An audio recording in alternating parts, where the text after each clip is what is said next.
Gap 6 managerial and financial analysis में जो financial analysis का पोर्शन है, ओरिएंटेशन के बाद जैसे हमारा प्लान था कि आज हमारी फर्स्ट क्लास है और हमने ये एग्री किया था कि last day Thursday Friday Saturday में हम फाइनेंशियल का जो पोर्शन है उसको डिस्कस किया करेंगे। इनको हम 2 इंडिपेंडेंट सब्जेक्ट्स के तौर पे हम लेके चल रहे हैं क्योंकि हमारा पेपर का स्ट्रक्चर भी कुछ ऐसा है। लास्ट सेशन मैंने आपसे डिस्कस किया था। एक क्विक रीकैप हम ज़रा ले लें, मेरा भी ज़रा जहन ज़रा फ्रेश हो जाए। जो हम करने जा रहे हैं वो क्या है, तो जनाब ये हमारा पेपर था जिसमें हमने बात की थी कि हमारा जो पोर्शन जो हम पढ़ने जा रहे हैं वो ये है जी। सेक्शन बी में हमें ये फाइनेंशियल एनालिसिस का पोर्शन टेस्ट होता है। सेक्शन बी में हमें मॉडल पेपर में 5 क्वेश्चन और स्प्रिंग 22 में 4 क्वेश्चन आए थे फाइनेंशियल एनालिसिस पे। इसका मतलब नंबर ऑफ क्वेश्चन पे एग्जामिनर अभी आपका लॉक नहीं है। मॉडल में उसने 5 पे क्वेश्चन दे दिए थे 49 मार्क्स पे, यहाँ पे उसने 4 क्वेश्चन दिए 45 मार्क्स। सेक्शन बी में ही हमारा मेजर क्वेश्चन आ रहे हैं। हाँ, सेक्शन ए में एमसीक्यू में भी हमें यहाँ पे जैसे 3 एमसीक्यूज हैं 5 नंबर के, यहाँ पे भी 3 एमसीक्यूज हैं 3.5 नंबर के। सो 3 एमसीक्यूज सेक्शन ए में आ रहे हैं हमारे इस पोर्शन से और 5 या 4 सवाल हमें सेक्शन बी में आ रहे हैं। Total 50 marks, 52 marks on average we can expect 50 marks. ये हमारा जी पेपर स्ट्रक्चर है और 6 टॉपिक्स जैसे हमने बात की थी हमारे हैं जो हमने कवर करने हैं। लास्ट लेक्चर में मैं कुछ बातें आपसे कर पाया था, एक आध बात कुछ ओरिएंटेशन के रेफरेंस से, सब्जेक्ट के रेफरेंस से मैं चाहता था मजीद उनको हम टच कर लें before we move to the subject. मैंने एक चीज़ आपको जो शेयर की कि हमने सब्जेक्ट की लर्निंग के लिए रीडिंग को बहुत प्रेफरेंस देनी है। ऑल्दो हमारा सब्जेक्ट 50 मार्क्स का हमारा पेपर है, 50 मार्क्स में से हम एक्सपेक्ट कर रहे होंगे 45 के करीब न्यूमेरिकल होगा, मे बी 5-6 नंबर की हमें थ्योरी भी लिखने को आए। Predominantly it's going to be a numerical paper, numerical portion हमारा जो फाइनेंशियल एनालिसिस है। लेकिन न्यूमेरिकल पोर्शन की जो न्यूमेरिकल की बेसिस है वो हमें थ्योरी में मिलती है, असूल हमें सीखने पड़ेंगे थ्योरी से, फिर उनकी एप्लीकेशन न्यूमेरिकल में होगी। तो रीडिंग की हैबिट को आपने ज़रा अपनी स्ट्रॉन्ग रखना है और रिवीजन भी हमें बार बार नोट से करनी है। नोट से पढ़ के चीज सीखेंगे, नोट से पढ़ के रिवाइज करेंगे। Yes, will do pass paper questions a lot, इंशाअल्लाह काफी करेंगे उस पे। और उसमें भी मैंने प्रैक्टिसिंग क्वेश्चन पे आपको बताया था कि आपने सोल्यूशन की हेल्प के बगैर क्वेश्चंस प्रैक्टिस करने हैं। आपकी आदत होनी चाहिए कि आप क्वेश्चंस को पढ़िए पढ़िए पढ़िए, 3 दफा पढ़ना पड़े 4 दफा पढ़ना पड़े, पढ़िए समझिए और फिर उसको अपनी समझ के मुताबिक सवाल को खुद अटेम्प्ट कीजिए। और सवाल को अटेम्प्ट करते हुए हमने बात की थी कि हमारे जो न्यूमेरिकल क्वेश्चंस होते हैं उनकी मार्किंग स्कीम इज इंपॉर्टेंट। तो इंशाअल्लाह बुक हमारी होपफुली आज जो फाइनेंशियल एनालिसिस का पोर्शन है बुक शेप में आपको इंशाअल्लाह आज अवेलेबल हो जाएगा। This is what I have been told by the publisher. तो शायद आप कल क्लास में आने से पहले उसको हासिल कर पाएं। तो उसमें हमने कुछ क्वेश्चन जो हमें पास्ट पेपर से मिले हैं उनकी मार्किंग स्कीम भी अटैच की हुई है। मार्किंग स्कीम से हमें पता लगता है कि हमारे न्यूमेरिकल स्टेप वाइज मार्क्स हमें देते हैं और स्टेप वाइज मार्क्स यही है कि भाई जो स्टेप्स ठीक करोगे उसके नंबर मिल जाएंगे और जो स्टेप्स गलत होंगे सिर्फ उन्हीं स्टेप्स के नंबर कटेंगे। पहले स्टेप में गलत कैलकुलेशन की वजह से उसकी value second step, third step, fourth step में जा रही है। तो सेकंड, थर्ड, फोर्थ स्टेप की वैल्यूज तो गलत ही हैं लेकिन नंबर वैल्यूज के नहीं होते, नंबर प्रिंसिपल के होते हैं। पहले स्टेप की वैल्यू गलत आई, पहले स्टेप के 2 नंबर कट गए। पहले स्टेप की गलत वैल्यू लेके दूसरा तीसरा स्टेप आपने सही प्रिंसिपल अप्लाई कर दिया तो दूसरे तीसरे चौथे स्टेप के नंबर आपको मिलेंगे पूरे। सो आदत जो हमें डेवलप करनी है कि भाई जो स्टेप हमें आता है वो ठीक परफॉर्म कर दें और जिस स्टेप पे हम फंस रहे हैं ऐसा नहीं कि वहां पे फंस के छोड़ ही देने का काम, हमने उस स्टेप की वैल्यू खुद अज्यूम कर लेनी कि भाई मुझे इसकी समझ नहीं आ रही, मैं कर नहीं पा रहा, अज्यूम करो, सवाल पूरा करो।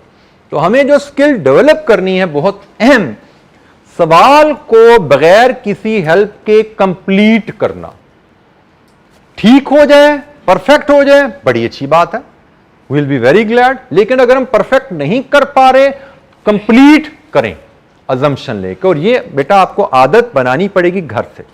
ये बड़ी मुश्किल आदत टू अडॉप्ट है। मैं आपको बड़ा क्लियरली बता रहा हूं कि अजम्पशन लेके सवाल कंप्लीट करना is the toughest habit to adopt, but it is the most important habit to learn if you want to perform well in numerical based paper in CA. तो ये toughest and most important habit to adopt है कि भाई जो आता है वो करना, जो नहीं आता उसकी assumption लेके फिगर्स को ज्यूम करके सवाल को कंप्लीट करना। ये एग्जाम में आप चाहो जी एग्जाम में ये कर लेंगे, घर में आंसर देख के सवाल करते रहे हम और एग्जाम में assumption ले लेंगे, ऐसा नहीं होगा। घर में assumption लेकर सवाल करने की आदत डालोगे तो एग्जाम में assumption लेकर सवाल कर पाओगे।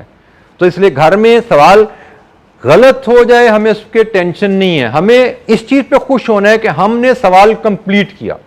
ग्रेजुअली जैसे जैसे एक रिवीजन, 2 रिवीजन फर्दर प्रैक्टिस करते जाएंगे, हमारी एक्यूरेसी भी बेहतर होती जाएगी, हमारी एरर्स भी कम होती जाएंगी। हमारा स्कोर पहली दफा क्वेश्चन करने में एक टॉपिक पे 50 है, अगली दफा 60, 70, 80 तक पहुंच जाएंगे, 100 तक चले जाएंगे कुछ क्वेश्चन में। हम ग्रेजुअली बिल्ड करते जाएंगे, लेकिन मेन चीज है क्वेश्चन कंप्लीट करना सीखिए। अच्छा, ये एक चीज जो मैंने आपसे क्विकली थोड़ी सी बात करूंगा एग्जाम स्ट्रेटजी पे, वो हमने डिस्कस नहीं की। आगे भी जब हम पास पे क्वेश्चन कर रहे होंगे साथ साथ चीजें रिपीट करते रहेंगे, लेकिन exam strategy is very critical. हमें 4 महीने हम क्लासेस पढ़ते हैं, 1 महीना हम रिविजन्स करते हैं जो लास्ट प्रेप लीव मिलती है हमें, उसके बाद एग्जाम में जाते हैं। सो ये 2 फेजेस हैं, एक लर्निंग का है, लर्निंग एंड रिवीजन कह लें, और final revision and practice and then examination. तो जो पहला फेज है इसको मैं कहता हूं it is like gathering ammunition, और ये जो फेज होता है it is like fighting battle. आपने तैयारी अच्छी की, रिवीजन अच्छी की, प्रैक्टिस अच्छी की, लेकिन एग्जाम में जो स्ट्रेटजी है वो आपने सही नहीं बनाई, 3 घंटे 15 मिनट के लिए आप फुल्ली प्रिपेयर्ड नहीं थे, तो सारे 5 महीने की मेहनत पे पानी फिरता है। So you don't have to only prepare, revise, practice well, you have to devise a good strategy for the exam well. तो हमें क्लास में उन चीज़ों पे भी तवज्जो साथ साथ देनी है कि एग्जाम में अपनी परफॉर्मेंस को एनहेंस करने के लिए हमें क्या क्या करना है। जैसे यहाँ पे एक पहली बात मैंने लिखी, you need fresh mind. Exam में जाना है तो आपको एक फ्रेश माइंड चाहिए जो कि 7-8 घंटे की नींद के बगैर नहीं मिलता।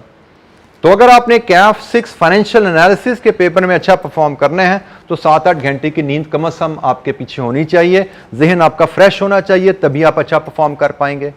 देन फ्रेश माइंड के साथ आपको माइंड का फ्यूल भी चाहिए, which is glucose which comes through your good breakfast. अच्छा ब्रेकफास्ट नहीं किया, अच्छी नींद नहीं है, तो दिमाग को रेस्ट भी नहीं है और उसमें फ्यूल भी नहीं है, तो वो काम नहीं करता एग्जाम में। एक टिपिकल प्रॉब्लम सिम्टम जो बच्चे में बताते हैं, जो बच्चा रात को सोए बगैर पेपर देने जाता है उसकी 1.5 से 2 घंटे बाद दिमाग के फ्यूज ऑफ हो जाते हैं। मतलब पेपर उसके सामने है, वो उसको पढ़ रहा है लेकिन वो समझ नहीं पा रहा होता। ये टिपिकल सिम्टम है जो बच्चा सोए बगैर पेपर देने जाता है, 1.5 से 2 घंटे बाद उसके फ्यूज उड़ जाते हैं, वो कुछ नहीं कर पाता। डिस्पाइट हैविंग द नॉलेज, दिमाग उसका साथ देना छोड़ जाता है। तो यू नीड फ्रेश माइंड। हमारा तो पेपर फाइनेंशियल एनालिसिस का है ही एनालिसिस कि हमने इंफॉर्मेशन पढ़नी है, सोचनी है, असूल कहीं से पकड़ने हैं, उन असूलों को उस पर प्रोसेस करना है, फिर जवाब लाना है। तो हम इंफॉर्मेशन कैप्चर करेंगे, रेलेवेंट असूल लाएंगे, उसके लिए दिमाग आपको फ्रेश चाहिए, एनर्जेटिक चाहिए। सो आपको ख्याल रखना है 3 घंटे 15 मिनट मैंने अच्छे गुजारने हैं, तो उसके लिए भी तैयारी करनी है, उसके लिए भी सोचना है। सिर्फ पढ़ते रहना 5 महीने और वो मेहनत करते रहना, स्मार्टली एफर्ट ना करना, स्मार्टली वार स्ट्रेटेजी डेवलप ना करना is not a good approach. आपने असला सारा इकट्ठा कर लिया है, आपने दुश्मन को, आई क्या आपको फिलहाल एग्जामिनर को दुश्मन समझ लेते हैं हम, यही है ना, उसका हम समझते हैं हमें फेल करने के लिए पेपर बना रहा है, तो भाई वो हमें दुश्मन फेल करने के लिए पेपर बना रहा है, तो उसको समझो, उसको पढ़ो, एग्जामिनर कमेंट्स देखो, वो बता रहा है कि मैं कैसे पेपर बनाता हूं, मैं कैसे पकड़ता हूं बच्चों को, मैं कहां कहां फंसाता हूं मैं बच्चों को, उसको समझो। जितना बेहतर समझोगे दुश्मन को उतना अच्छा मुकाबला कर पाओगे आप उसका। एग्जामिनर कमेंट्स और मार्किंग स्कीम पे मैंने आपको तवज्जो दिलाई थी। ये जी एक और इशू, मैं बहुत ज्यादा डिटेल में नहीं जाता, ये मेजर इशू है, इसको भी आपको कवर करना है। हमारी एक स्टूडेंट की हैबिट होती है, हम घर से सोच के चलते हैं किस किस टॉपिक पे सवाल आएगा और हमने किस टॉपिक के सवाल करके आसानी से पास होना है। सीए के एग्जाम में कभी अपनी एक्सपेक्टेशन डेवलप ना करो कि पेपर में किस टॉपिक पे सवाल आने वाला है। माइंडसेट्स लेके एग्जामिनेशन हॉल में ना जाओ। हमेशा आपकी अप्रोच होनी चाहिए comprehensive coverage of the syllabus. Yes, coverage में हम थोड़ी स्मार्ट कवरेज करते हैं, जो ज्यादा इंपॉर्टेंट एरिया हैं उनको ज्यादा रिवीजन प्रैक्टिस देंगे, जो लेस इंपॉर्टेंट है वो आपको टीचर गाइडलाइन देते हैं, उनको हम थोड़ी कम कवरेज, कम रिवीजन और प्रैक्टिस देंगे, लेकिन कंप्रीहेंसिव कवरेज करके पेपर में जाते हैं and we are prepared. Paper जहां से भी आएगा will do reasonably well and will pass. कभी माइंडसेट के साथ नहीं जाते, क्योंकि अगर माइंडसेट के साथ गया जी फलाना टॉपिक आएगा फलाना नहीं आएगा, आपकी एक्सपेक्टेशन के अगेंस्ट कुछ आ गया तो आप पहले 5 मिनट में ही मोरल आपका गिर जाता है कि भाई मैंने तो ये एरिया तैयार ही नहीं किया हुआ था। हमारी ना एक प्रॉब्लम है कि हमारे जहन में वो चीजें आके चुभती हैं जो हमें नहीं आती। हमें इस माइंडसेट को भी कवर करना है, हमें फोकस करना है हमें क्या आता है। मतलब मैं आपको इस माइंडसेट की एक मिसाल दूं, मतलब अक्सर बच्चों से पूछना कि भाई पेपर कैसा हुआ भाई, वो बच्चा शुरू कहां से करता है, सर पेपर में 8 सवाल आए थे, 8वें सवाल का जो पार्ट डी था ना 4 नंबर का, सर वो पता नहीं कहां से आ गया। मतलब उसको जो पहले जो 96 नंबर गुजरे हैं, जो उसको पता है कहां से आए हैं, जो उसने अच्छे अटेम्प्ट करने थे उसकी उसने बात नहीं की। उसके दिमाग में क्या है, पेपर के 4 दिन बाद भी वो 4 नंबर पता नहीं कहां से आए। ये एक हमारा एक माइंडसेट है कि हम जो चीज हमें नहीं आती उसमें फंस जाते हैं। और मैंने, अगर आप थोड़ी देर पहले यहां देखो स्लाइड पे मैंने क्या लिखा हुआ है कि भाई जो नहीं आती उस पर टाइम ना करो, फोकस करो जो आता है। परफेक्ट आंसर देना हमारा ऑब्जेक्टिव नहीं है, हमारा मकसद है जो हमें आता है वो कर पाए। क्योंकि प्रॉब्लम वहां आती है जहां पे हमें जो चीजें नहीं आती उन पे हम टाइम वेस्ट कर देते हैं, जिसकी वजह से जो आती होती है वो भी रह जाती है। अक्सर बच्चे जी क्या हुआ जी पेपर छूट गया 15 नंबर का, 20 नंबर का, पता लगे छूटा क्यों होता है कि जी किसी एक सवाल में 2 नंबर की वर्किंग थी, उस पर फंस गए थे, 20 मिनट लगा दिए थे उस पर। अब भाई हर स्टेप 1 नंबर, 1.5 नंबर, 2 नंबर का होता है, तो 2-3-4 मिनट में चीज हल होती है, करो, नहीं होती तो मट्टी डालो, असम्पशन लो, आगे चलो। सवाल कंप्लीट करो, परफेक्ट करने के पीछे नहीं जाना, सवाल कंप्लीट करने के पीछे जाना है। हाँ, जो चीज, जो स्टेप्स आते हैं परफॉर्म कर लो, जो नहीं आते उनकी टेंशन नहीं लेनी, क्योंकि 100 में से 50 नंबर लेके पास होते हैं। मतलब 100 में से 50 लूज भी कर दें तो पास होते हैं। 100 नंबर का पर्चा कर लोगे, 50 की गलतियां भी कर दे तो पास हो। तो 50 की गलतियां तो बहुत ज्यादा गलतियां होती हैं, लेकिन 50 की गलतियों का रूम आपको तब मिलेगा ना जब 100 का पर्चा किया होगा। पर्चा जब 65 का किया तो गलतियों का रूम कितना है, 15। तो भाई गलतियों का रूम हमने बढ़ाना है, और वो तभी बढ़ेगा जब हम पूरा पेपर करेंगे। ठीक है, तो हमारी कोशिश होगी पूरा पेपर करें, और जो गलतियों वाले एरियाज हैं जो हमें नहीं आ रहे उन पे टाइम जाया नहीं करना। This is the key if you want to do well in the exam.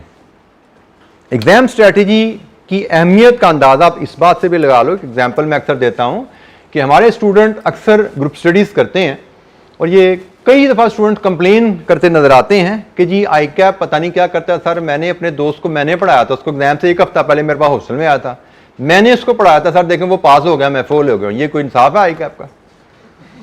तो भाई आई कैप को तो नहीं पता किसने पढ़ाया किसने पढ़ा, आई कैप को तो पता है वो जो 10 पेजेस आपने काले करके भेजे हैं, वो उन 10 पेजेस पे 3 घंटे 15 मिनट में जिसने सही काम किया वो पास है। पीछे दिमाग में क्या है, पढ़ाया किसने, पढ़ा किसने, इससे आई कैप को कोई गर्द नहीं। आई कैप को उन पेपर से गर्द है, पेपर पे आपने क्या लिखा, तो वो पेपर पे तो आपने 3 घंटे 15 मिनट में लिखना है। तो 3 घंटे 15 मिनट की अहमियत ज्यादा नहीं तो बराबर जरूर है ये 5 महीने के, ये 5 महीने एक तरफ और 3 घंटे 15 मिनट एक तरफ। हम अनफॉर्चुनेटली एज ए स्टूडेंट 5 महीनों पे फिर भी कुछ ना कुछ तवज्जो दे लेते हैं। 3 घंटे 15 मिनट कैसे गुजारने हैं, वहां पे हमारे डूज एंड डोंट्स क्या होने चाहिए, किन चीजों का हमें ख्याल रखना है, किन चीजों पे हमें अमल करना है, किन से हमें बचना है, इसके बारे में हमने कोई खास सोचा नहीं होता। हम बस असला डाला पीछे और छलांग मार दी नीचे, बगैर देखे कि नीचे मगरमच्छ मुंह खोले बैठे हुए, तो मैं जरा पैर जरा देख के रख लें, वहां पे इधर लैंड करना है कि उधर लैंड करना है, जंप कहां करना है, राइट करना है, लेफ्ट करना, कुछ सोच लें, सोचे बगैर छलांग मार देते हैं जी, असला बड़ा इकट्ठा कर लिया, चलो जी चले हम। तो ऐसे नहीं, smart effort, smart preparation, good strategy, paper ऐसे पास होते हैं। सीखिएगा, कोई पेपर ऐसा नहीं जो आप फेल करो अगर आपने टारगेटेड एफर्ट की हुई है, पास होने के लिए मेहनत की हुई है। पास होने के लिए, इसके लिए मैं कहता हूं कि आपको हर एक सब्जेक्ट का हक अदा करना पड़ता है। हर सब्जेक्ट की एक मिनिमम एफर्ट होती है जो आपको करनी पड़ती है, वो एफर्ट नहीं करोगे तो पास तो नहीं हो रहे। मिनिमम एफर्ट की है और उसके बाद आप अलर्ट हो, मेंटली शार्प हो कि नहीं भाई बस इंशाअल्लाह मेहनत होगी, पास करके निकलना है, तो हर बच्चा पास हो सकता है। एटीट्यूड पॉजिटिव चाहिए, एफर्ट्स में रिफ्लेक्ट होना चाहिए इंशाअल्लाह। तो जनाब ये हमारा बेसिक इंट्रोडक्शन की थोड़ी सी बातें रहती थी, वो कंप्लीट किया हमने। अब हम अल्लाह का नाम लेके जी सब्जेक्ट की तरफ मूव करते हैं। हम जो पहला टॉपिक पढ़ने जा रहे हैं, इंट्रोडक्शन टू प्रोजेक्ट अप्रेजल। जी, बल्कि पढ़ाई से पहले आकिब ने एक अच्छा किया, एक तवज्जो दिला दी हमारी। पहली चीज़, आकिब से मैं आपका तारुफ कराना चाहूँगा। He is my TA। आपको कोई आउट ऑफ क्लास सपोर्ट चाहिए, Aqib will be available in quality assurance department. He himself just appeared in CAF 6 this time. तो आपको क्लासेस में हमारे बैठेंगे, सब्जेक्ट पे अप टू डेट होंगे। आपको कोई वैसे तो क्वेरीज हैं, क्लास में पूछिए, यू आर ऑलवेज वेलकम। लेकिन स्टिल कभी किसी वजह से आप क्लास में क्वेरी नहीं कर पाए या क्लास आपकी मिस हुई, कुछ सपोर्ट चाहिए, Aqib will be available in quality assurance department. दूसरी बात, मैं डिजिटल बोर्ड यूज़ कर रहा हूँ। मैं वाइट बोर्ड जितने क्वेश्चन करूँगा डिजिटली हमारे पास यहाँ पेज होगा, उस पर मैं सारे क्वेश्चन सॉल्व किया करूँगा और ये मेरे पास एक तरह PDF शेप में अवेलेबल हो जाएंगे। तो ये मैं आपसे रेगुलरली शेयर इंशाअल्लाह करना चाहूँगा। उसमें क्या है कि हम एक फिर व्हाट्सएप ग्रुप एक क्रिएट करेंगे, जिसमें एक इस क्लास का बॉयज़ का ग्रुप हो जाएगा, गर्ल्स का ग्रुप हो जाएगा, जिसमें मैं ये अपना वाइट बोर्ड डेली जो क्वेश्चन वगैरह करवाऊंगा वो आपसे शेयर करता रहूँगा, ताकि अगर नोट करने में आपसे कोई कमी बेशी हो जाए तो आप वहाँ से उसको देख सको। और दूसरी बात उसमें यह है कि अगर आपके कोई क्वेरीज हैं जो आप क्लास में नहीं पूछ पाए, घर में पढ़ते हुए कोई सवाल आया, वो सवाल अपने वहाँ पे आप पूछ पाओगे, थोड़ी पिक्चर्स के थ्रू, थोड़ा वॉइस नोट के थ्रू आप वहाँ पे सवाल पूछ पाओगे। तो उस तरह ग्रुप का फ़ायदा ये होता है कि बात का साथी आपस में एक दूसरे की हेल्प कर देते हैं। अगर एक दूसरे की हेल्प ना हो पाए तो आई विल बी अवेलेबल। मैं भी कोशिश करता हूँ कि विद इन 24 आवर क्वेरीज को रिस्पॉन्ड कर दूँ मैं इंशाअल्लाह। तो उस व्हाट्सएप ग्रुप के लिए groups I have already created, लेकिन आप लोगों को उसमें ऐड करने के लिए मैंने जो वॉइस का ग्रुप है उसके में आकिब इज अवेलेबल। सो मैं वॉइस से आकिब का नंबर शेयर कर रहा हूँ। आकिब नंबर आप काइंडली बोलिएगा। 0317 44 60 501। ये जी आकिब का नंबर है। Aqib is in that group. तो तमाम स्टूडेंट्स CAF 6 लिख के, जो मेल स्टूडेंट्स हैं CAF 6 लिख के इस नंबर पे व्हाट्सएप कीजिए। आप CAF 6 लिखिए, व्हाट्सएप कीजिए। Aqib will send you invitation link to join the WhatsApp group. ठीक है, तो उस व्हाट्सएप ग्रुप पे फिर हम कनेक्ट हो जाएंगे, आप मेरे साथ आकिब के साथ कनेक्ट हो जाएंगे। तो वहाँ पे फिर हम क्वेरीज भी डिस्कस कर पाएंगे और मटेरियल भी हम शेयर कर पाएंगे। कोई हमने मटेरियल एडिशनल शेयर करना है, कोई टेस्ट हुए हैं, कोई टेस्ट के आपके आंसर शेयर करने हैं, कोई इस तरह की चीज़ें हैं, कोई आपकी क्वेरीज हैं, तो हम एक चैनल हमारे पास कम्युनिकेशन का अवेलेबल हो जाएगा।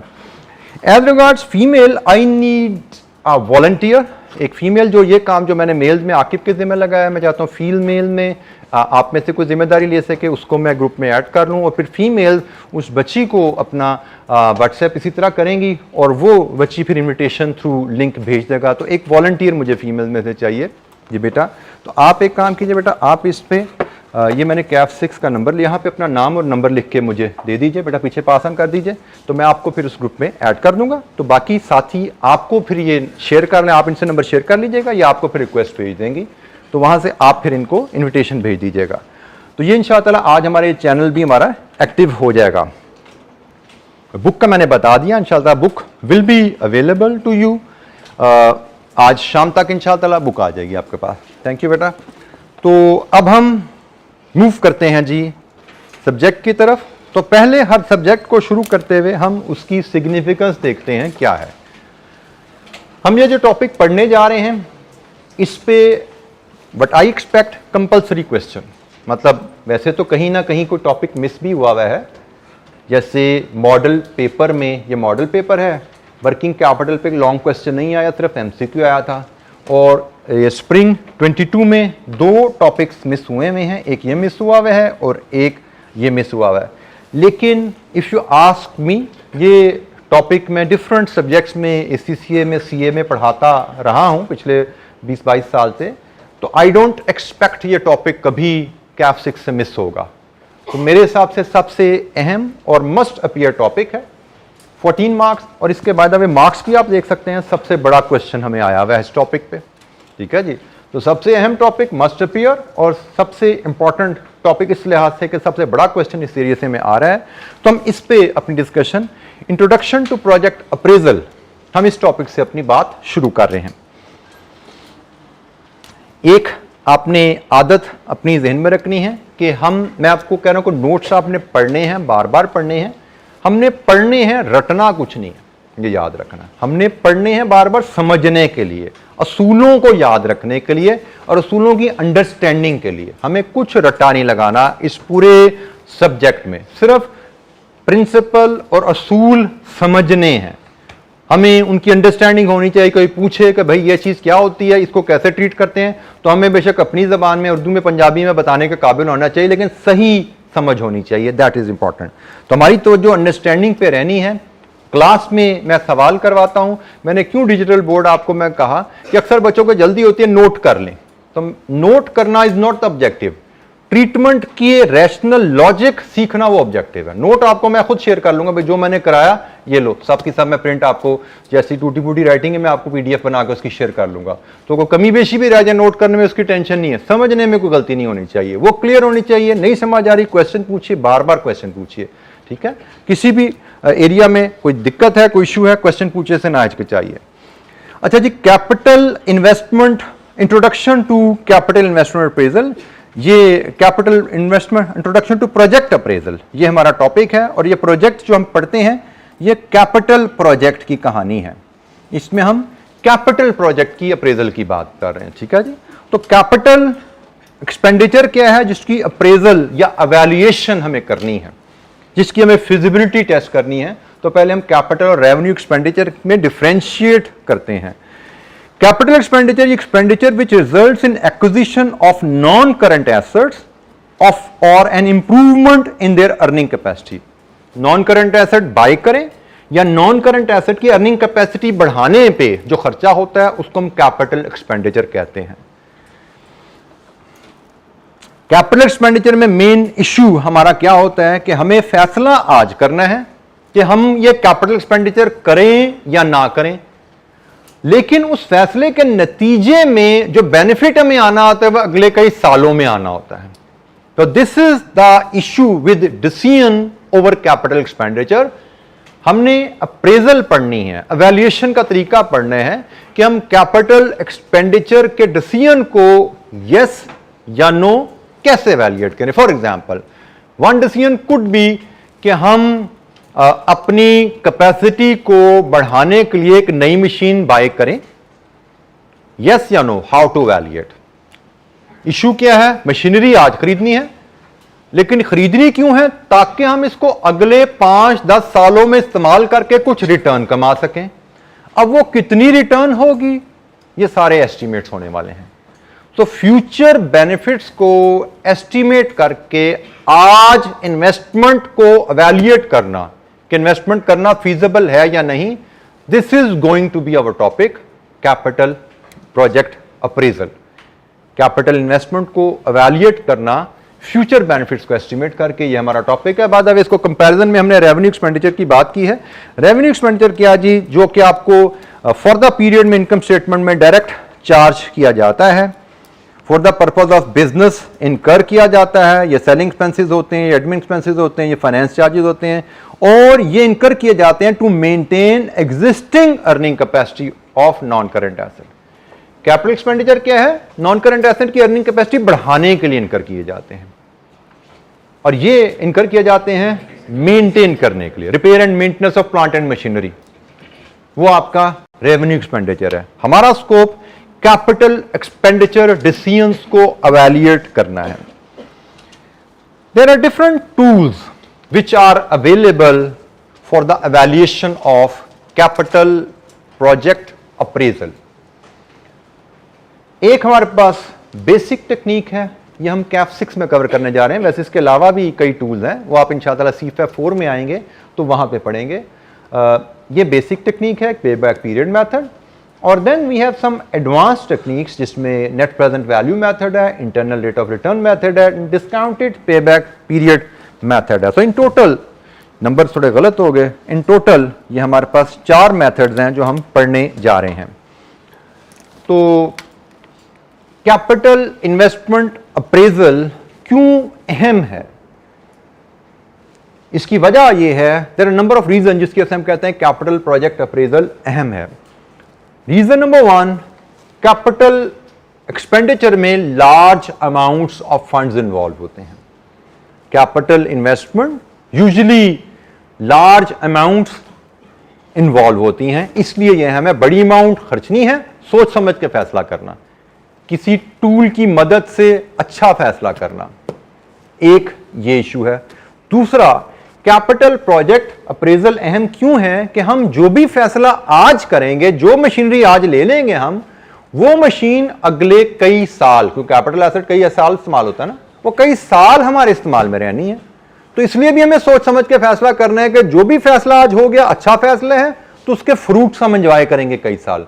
बुरा फैसला हो गया फिर हम कई साल रिग्रेट करेंगे उसका, क्योंकि एसेट का ले लिया जाए तो एक ह्यूज अमाउंट आप इन्वेस्ट कर देते हो, फिर उसको आपको लेके कैरी करना पड़ता है। गलत फैसला होगा तो हम उसको सफर करेंगे हम, तो इसलिए सोच समझ के फैसला करना होता है।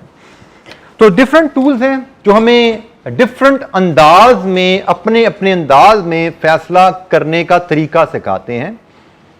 सबसे पहला टूल है जी pay back period method. It's a very basic tool.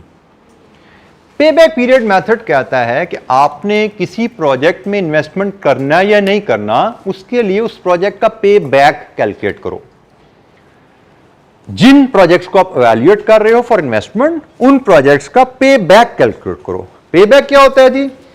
पे back is the time period which a capital project will take to earn and pay the investment back. क्योंकि आप कैपिटल प्रोजेक्ट लगाते हो रिटर्न के लिए ना, आपने कोई इन्वेस्टमेंट की है फिक्स्ड एसेट में, किस लिए? अर्निंग के लिए। पे बैक पीरियड मेथड कहता है जी आप अंदाजा लगाओ, जो प्रोजेक्ट में आप पैसा लगाना चाहते हो, आप अंदाजा लगाओ वो प्रोजेक्ट कितने अरसे में पैसा आपका कमा के वापस करेगा। That is the pay back period of the project. Simple example, एक फॉर्मूला हमारे पास है। Pay back period method is initial investment divided with annual cash benefit. ये केस है अगर आपका इवन एनुअल रिटर्न आ रही है, अगर आपकी रिटर्न इवन है, हर साल बराबर रिटर्न आ रही है, तो आप इस फॉर्मूला की मदद से पे बैक पीरियड कैलकुलेट कर सकते हो। फॉर एग्जांपल एक्टिविटी 1 का डाटा हमारे पास है।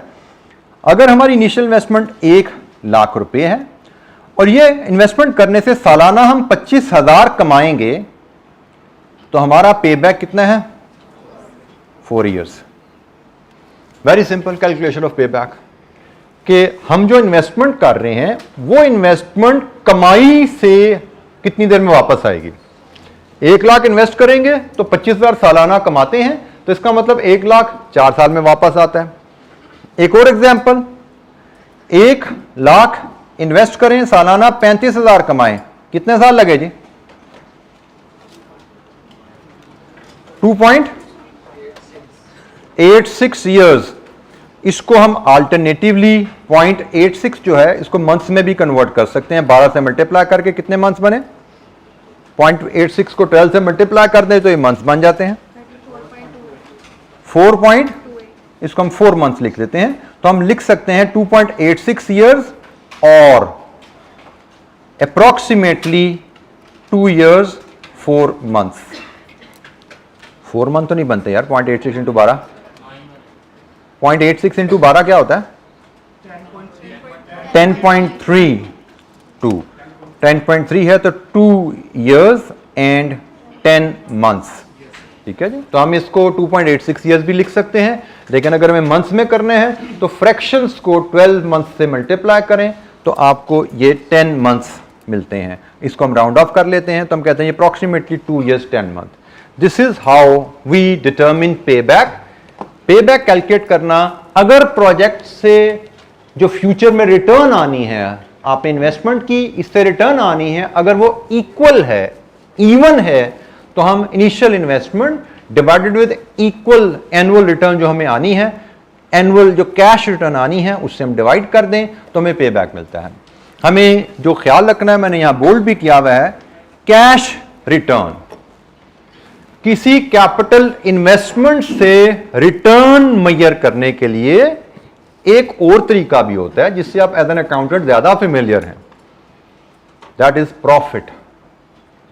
किसी प्रोजेक्ट से रिटर्न मेजर करने का एक तरीका प्रॉफिट भी है, बट पे बैक पीरियड प्रॉफिट की बात नहीं कर रहा। ये बात कर रहा है जी आपने जेब से कैश निकाला एसेट खरीदने के लिए वो कैश कितनी देर में वापस आया आपकी जेब में। दिस इज पे बैक पीरियड मेथड। तो पे बैक पीरियड मेथड कहता है कि आपने जिस प्रोजेक्ट को अप्रेजल के लिए एवैल्यूएट करने हैं, जिस प्रोजेक्ट की फिजिबिलिटी असेस करनी है, उस प्रोजेक्ट का पहला स्टेप है उसका पे बैक कैलकुलेट कर लो। उसके बाद पे बैक पीरियड के ऊपर फैसला करेंगे कि प्रोजेक्ट में इन्वेस्टमेंट करनी है या नहीं करनी, फैसला हम बाद में करेंगे। फिलहाल हम पे बैक पीरियड कैलकुलेट करना सीख रहे हैं और वहां पे हमने सीखा कि अगर प्रोजेक्ट से एनुअल रिटर्न इवन है तो पे बैक कैलकुलेट करना इस सिंपल फार्मूले का काम है। Any question? पे बैक पीरियड। जी बेटा। जी बिल्कुल, ये फोरकास्ट और एस्टीमेट है। ये बात हमने पहले की कि कैपिटल इन्वेस्टमेंट में एक चैलेंज ये है कि हमने कैपिटल इन्वेस्टमेंट आज करनी है और उससे जो हमें रिटर्न आनी है वो फ्यूचर में आनी है।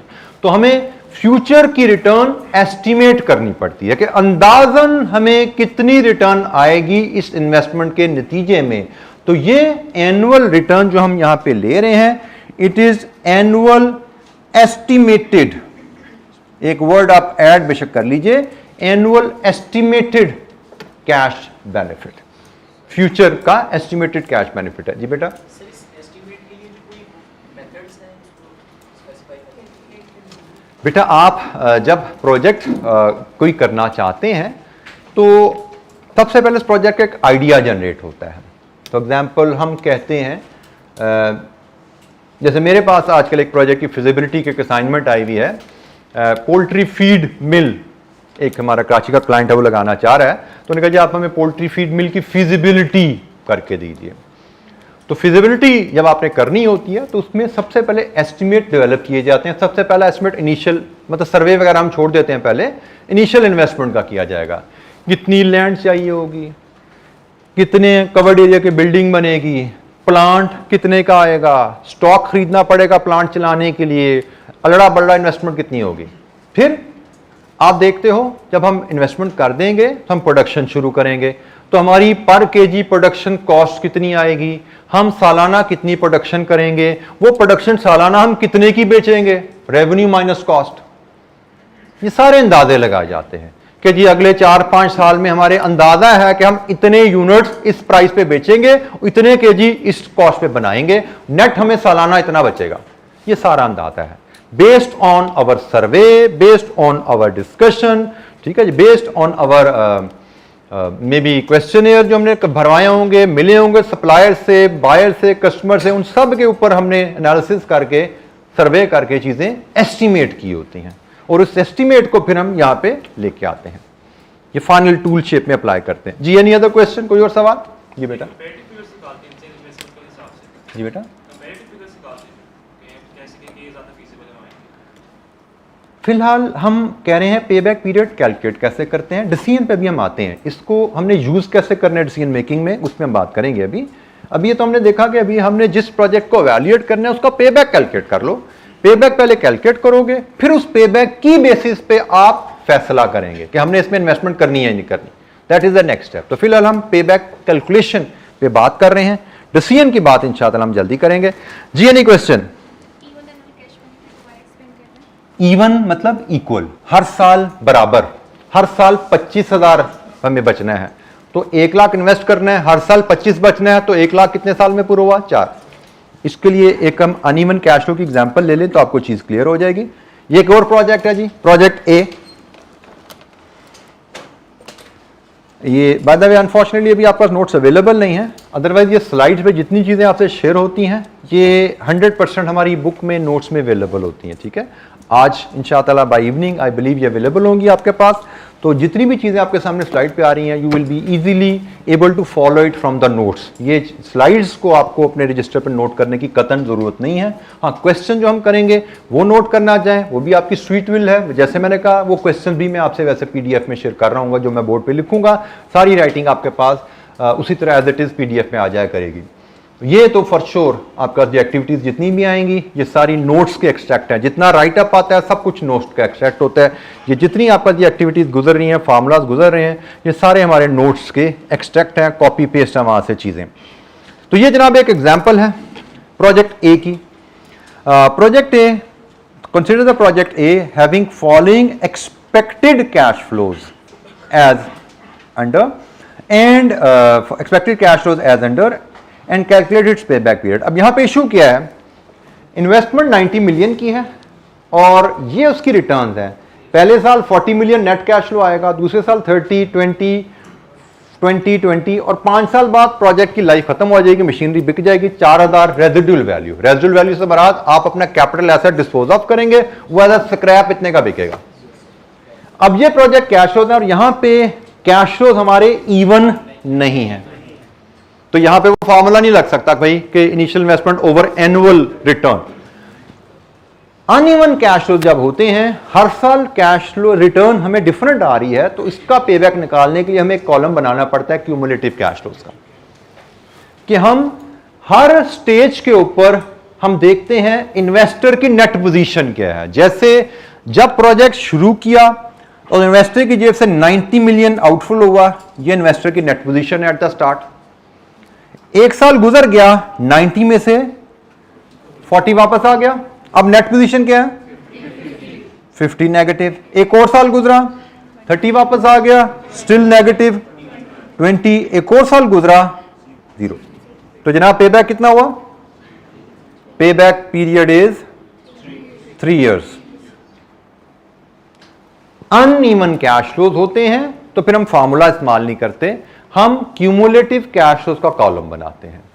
हमने प्रोजेक्ट के कैश फ्लोज, इन्वेस्टमेंट और फिर एनुअल रिटर्न फोरकास्ट की भी है। इन्वेस्टमेंट के साथ एनुअल रिटर्न, सालाना क्या रिटर्न आएगी, हर साल की अलहदा अलहदा रिटर्न फोरकास्ट की भी है। और फिर हम देखना चाहते हैं कि इनिशियल इन्वेस्टमेंट कितने सालों में वापस आ रही है। हर साल के एंड पे देखते जाइए आपकी कैश फ्लो पोजीशन क्या है। जहां पे इन्वेस्टमेंट आपकी 0 होगी, रिकवर होगी, दैट इज योर पे बैक। सो अनइवन कैश फ्लोज आए अगर किसी प्रोजेक्ट से, तो उनका पे बैक कैसे कैलकुलेट करना है? It is very simple. एक और एग्जाम्पल अनइवन कैश फ्लोज के साथ ही, ये प्रोजेक्ट बी का केस है जी। इनिशियल इन्वेस्टमेंट 20 मिलियन है और ये जनाब इसकी सालाना रिटर्न्स हैं और फिर 5 साल लाइफ, 5 साल बाद इसका residual value, scrap value, asset आपका बेच देंगे, कहानी खत्म हो जाएगी इस प्रोजेक्ट की, 2 मिलियन में बिकेगा। इसका पेबैक लेना है तो जनाब प्रोजेक्ट शुरू किया 20 नेगेटिव, 1 साल बाद 10 नेगेटिव, 2 साल बाद 2 नेगेटिव, 3 साल बाद 4 पॉजिटिव। इसका मतलब पे बैक 2 साल और कुछ महीने में कंप्लीट हो जाता है। तो जब ये टाइम कितना लगा, इसके लिए हम क्या करते हैं कि हमारा 2 इयर्स प्लस जो पीरियड हमें चाहिए, फ्रैक्शन जो है वो आसानी बड़ी है, हमें रिमेनिंग पैसे कितने हैं और नेक्स्ट ईयर में टोटल पैसे कितने आ रहे हैं। क्या आया जी? 0.33। तो जनाब हमारा पे बैक 2.33 इयर्स है, या हम 0.33 को मंथ्स में कन्वर्ट कर सकते हैं, तो ये 4 मंथ्स में आप इसको ले जाएं। तो ये अब रिक्वायरमेंट है, हम 2.33 मंथ्स ईयर लिख दें, ये भी काफ़ी है। लेकिन अगर एमसीक्यू आ गया और एमसीक्यू में उसने 2 मंथ्स में बात की हुई है तो हमें मंथ्स में कन्वर्ट करना भी आता है। ठीक है, छोटा सा पे बैक में हमें एमसीक्यू भी आ सकता है, उसमें हो सकता है उसने मंथ का जिक्र किया हो, तो हम 2.33 ईयर्स या 2 इयर्स 4 मंथ्स, ये हमारा पे बैक है। ये जनाब हमारा फार्मूला है। आखिरी साल में हमने ये फ्रैक्शन अप्लाई की है। ईयर बिफोर फुल रिकवरी से पहले 2 साल, uncovered cost at the start of next year 2, cash flow during the next year 6। ये हमारा पोर्शन है जो मैंने वर्किंग बनाई है। तो 2 + 2/6, 2.33 ईयर्स। ये जी कैलकुलेशन का तरीका हमारा, कि अगर अनइवन कैश फ्लोज हों तो पे बैक कैसे कैलकुलेट करना है। पे बैक एक नहायत ही सिंपल आसान टूल है। हमें इन्वेस्टमेंट की अमाउंट पता हो, हमें सालाना कैश रिटर्न पता हो, प्रोजेक्ट लगाने से हमें क्या आएगी, तो पे बैक पीरियड निकालना इवन कैश फ्लोज या uneven cash flows, it's a very simple activity. पे बैक पीरियड पे हम 1.5-2 नंबर का एमसीक्यू ही शायद एक्सपेक्ट करें, इससे ज़्यादा शायद हमें वहाँ पे कुछ नज़र ना आए। हमें ज़्यादा एक्सपेक्टेशन होगी एडवांस टूल्स की जो हमने पढ़ने हैं इंशाअल्लाह। जैसे मैंने कहा 3 टूल्स के मैंने आपको नाम लिया, एक नेट प्रेजेंट वैल्यू मेथड, एक internal rate of return method और एक discounted pay back period method. ये हमारे थोड़े एडवांस टूल्स हैं। हम एक्सपेक्ट कर रहे होंगे कि हमें उन पे क्वेश्चन सेक्शन बी में नजर आएगा। पे बैक पे अगर कुछ आया तो MCQ हमें एक आधा आ सकता है, नॉट मोर देन दैट। जी एनी क्वेश्चन, कोई सवाल? अनकवर्ड कॉस्ट फुल रिकवरी से पहले, ये जो है ये फुल रिकवरी से पहले का साल और ये फुल रिकवरी से पहले अनकवर्ड कॉस्ट 2, ये हमारी अनकवर्ड कॉस्ट है। और then cash flow during the next year, यहां पे ये नेक्स्ट अनफॉर्चुनेटली मिसिंग है, cash flow during the next year, that is 6। Full recovery से पहले साल 2 और अनकवर्ड कॉस्ट उस साल में 2 और recovery cash flow in the next year total 6 है। तो 2/6 किया तो हम कह क्या रहे हैं यहाँ पे कि भाई तीसरे साल में टोटल 6 आने हैं, हमें तो तीसरे साल में 2 चाहिए। तो 2/6 इज द टाइम पीरियड जिसमें हमें 2 मिल जाएगा। 1/3 ईयर्स लगते हैं, 0.33 ईयर्स लगते हैं। जी एनी क्वेश्चन? जी बेटा, नेट रेवेन्यू माइनस कॉस्ट, जो जेब में आपके वापस आए, ठीक है। जो इन्वेस्टर ने जेब से पैसे निकाले, इन्वेस्टर ने कारोबार में 20 डाला, इन्वेस्टर की जेब में वापस, तो इन्वेस्टर की जेब में वापस तो वही जो नेट अर्निंग आएगी वही आएगा ना। रेवेन्यू माइनस कॉस्ट जो बच रहा है वो उसकी जेब में आ रहा है। तो इन्वेस्टर ने 20,000 दिया प्रोजेक्ट के शुरू में, साल बाद उसको 10 बच के जेब में वापस आ गया, कारोबार चलता जा रहा है। दूसरे साल कारोबार ने उसको 8 कमा के दे दिया, तीसरे साल उसको 6 कमा कर दिया एंड सो ऑन। ये नेट कैश फ्लोज हैं। जी एनी अदर क्वेश्चन, कोई और सवाल? जी बेटा। बेटा बिजनेस लाइफ की बात करें तो रियलिटी में तो बिजनेस में ये रेंट पे इकट्ठा कैश तो नहीं आता। ड्यूरिंग द होल ईयर आप कमाते हो, बट पूरे साल में कितना आया वो टोटल एंड पे इकट्ठा होता है। यस, इस पे भी हमारी बात होनी है। बट ये जो हम बात कर रहे हैं 10, ये पहले साल के दौरान हमने पूरे साल में थोड़ा थोड़ा अगर कमाया ना, इकट्ठा तो नहीं कमाया जाता। पूरे साल की सेल एंड पे इकट्ठी तो नहीं होती। डेली बेसिस पे, मंथली बेसिस पे कुछ ना कुछ हम कमा रहे होते हैं, लेकिन पूरे साल में, पहले साल में हमने कितना कमाया, एक साल में इतना कमाया, दूसरे साल में इतना कमाया एंड सो ऑन। इसीलिए हम कह रहे हैं कि 2 सालों में हमने इतना कमा लिया था, तीसरे साल में कमाया तो 6, तो हमें तो 2 चाहिए, तो वो 4 महीने में कमा लिया होगा हमने। जी एनी क्वेश्चन, कोई और सवाल? पे बैक पीरियड कैलकुलेट करना। अच्छा जी, पे बैक पीरियड का डिसीजन रूल, हमने पे बैक पीरियड कैलकुलेट क्यों कर रहे हैं? कैपिटल प्रोजेक्ट अप्रेजल के लिए, कैपिटल इन्वेस्टमेंट डिसीजन के लिए कि हमें इन्वेस्टमेंट करनी है या नहीं करनी। तो जनाब प्रोजेक्ट अप्रेजल के लिए फैसला करते हुए हमें 2 तरह से डिसीजन रूल सीखने, एक फिजिबिलिटी का रूल होगा और एक कंपैरिजन का रूल होगा। फिजिबिलिटी का रूल, प्रोजेक्ट में इन्वेस्ट करें या ना करें, तो उसके लिए हमारे पास गाइडलाइन अवेलेबल है। हम प्रोजेक्ट का पेबैक जो हमने कैलकुलेट किया, इसको कंपेयर करते हैं स्टैंडर्ड पेबैक से। स्टैंडर्ड पेबैक हर ऑर्गेनाइजेशन का अपना होता है। कहां से आता है इसकी कैलकुलेशन इज नॉट पॉसिबल। ये हर ऑर्गेनाइजेशन, हर बिजनेसमैन की अपनी सोच होती है। फॉर एग्जाम्पल, मैं अगर बहुत कामयाब बिजनेसमैन हूं तो मेरा पेबैक हो सकता है स्टैंडर्ड 3 साल हो कि भाई कारोबार उसी में पैसा लगाना जो 3 साल में वापस करे।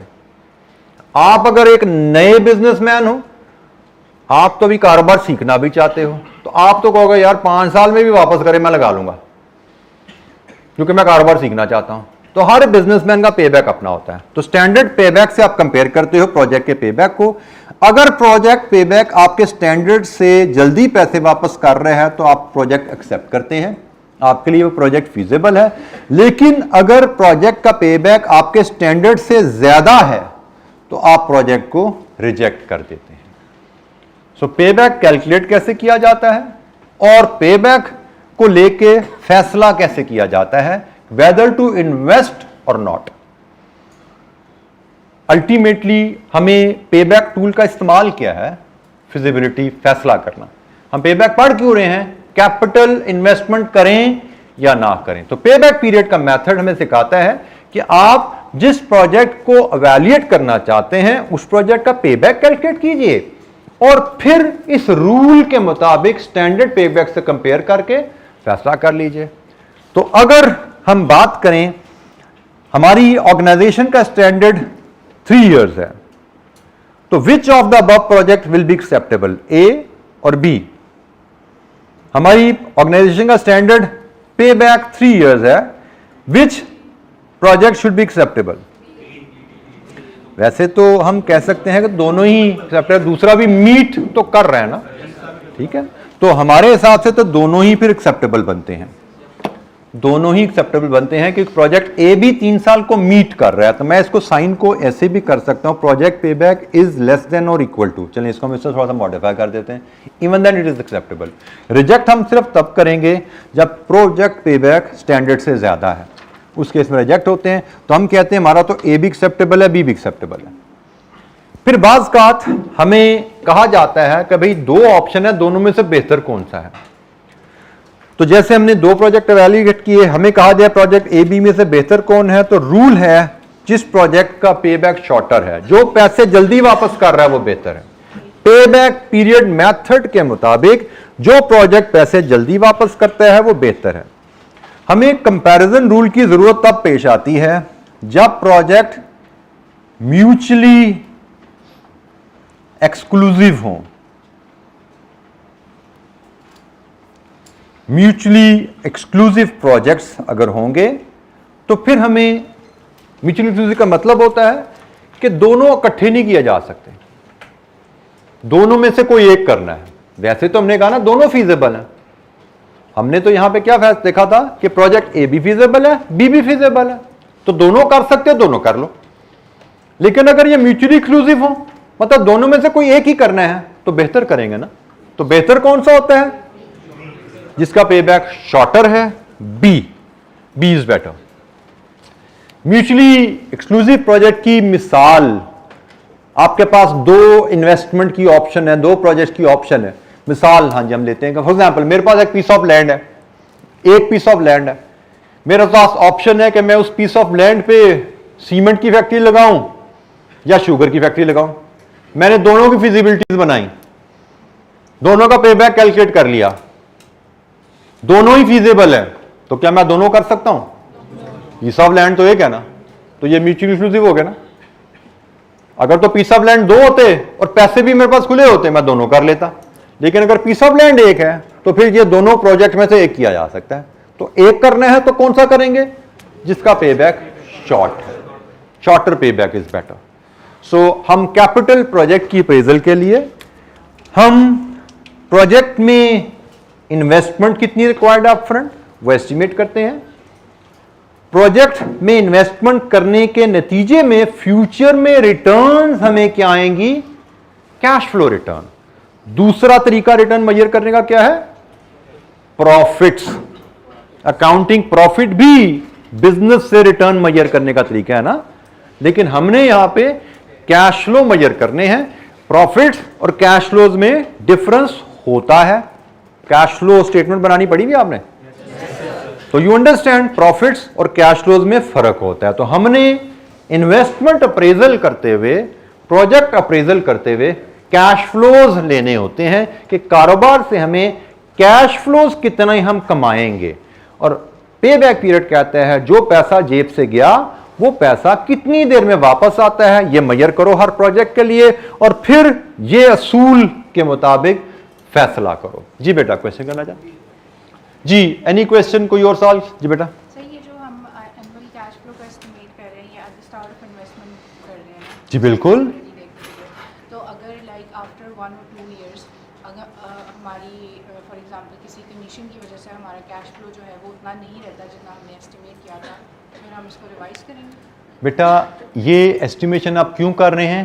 Weather to invest in a project और not. Once you have made the decision तो बात खत्म होगी, ठीक है। उसके बाद तो then it's just the management. Estimates में आपसे गलती भी हो सकती है। हमारा अभी कैप 6 में जस्ट इंट्रोडक्शन लेवल है, तो हम बहुत ज़्यादा डिस्कशन में ही नहीं जाते। जब आप CFAP 4 में आते हैं तो फिर जैसे आपने क्वेश्चन रेज किए, हमें प्रॉब्लम आ गई, रिस्क होता है, अनसर्टेनिटी होती है, चीज़ें बदल जाती हैं, how to tackle with them, ये सारी CFAP 4 में डिस्कशन हमारी होती है। वहाँ यहाँ पे ये टॉपिक हमने मे बी 5, 7, 8, 10 दिनों में ख़त्म करना है, 5, 7, 8, 10 घंटों में ख़त्म करना है, वहाँ पे 25, 30 घंटों में हम पढ़ते हैं इस टॉपिक को। जी बेटा, एनी क्वेश्चन कोई आप करना चाहते हैं? सर जी बेटा। ये म्यूचुअली एक्सक्लूसिव प्रोजेक्ट्स ये कंपनी टू कंपनी वेरी करते हैं ना? जी बिल्कुल, ये तो ऑप्शंस अवेलेबल हैं। फॉर एग्जांपल जैसे मैंने कहा, अगर मेरे पास 2 प्लॉट्स अवेलेबल हैं और एम्पल फंड्स अवेलेबल हैं तो सीमेंट फैक्ट्री, घी फैक्ट्री मैं दोनों लगा सकता हूं। लेकिन अगर आपके पास एक प्लॉट अवेलेबल है, पैसे भी लिमिटेड हैं, तो आप इन दोनों में से कोई एक लगा सकते हो। ठीक है, तो म्यूचुअली एक्सक्लूसिव वेरी करेगा, बट डेफिनेशन क्या है कि अगर एक कंपनी अवेलेबल प्रोजेक्ट्स दोनों में से सिर्फ एक कर सकती है, दोनों नहीं किए जा सकते, तो वो प्रोजेक्ट्स म्यूचुअली एक्सक्लूसिव कहलाते हैं। दोनों किए जा सकते हैं तो प्रोजेक्ट्स म्यूचुअली एक्सक्लूसिव नहीं है, हमें कंपैरिजन की जरूरत नहीं है। कंपैरिजन की जरूरत बेहतर कौन सा है वो तब जरूरत पड़ेगी जब हमें अवेलेबल प्रोजेक्ट में से किसी एक को चूज करना है, बेहतर को चूज करना है, तब हमें कंपैरिजन की जरूरत पड़ती है। अदरवाइज फिजिबिलिटी का फैसला करो, प्रोजेक्ट फीजेबल है तो कर लो, ए फीजेबल है ए कर लो, बी फीजेबल है बी भी कर लो। जी एनी क्वेश्चन, कोई सवाल? जी बेटा।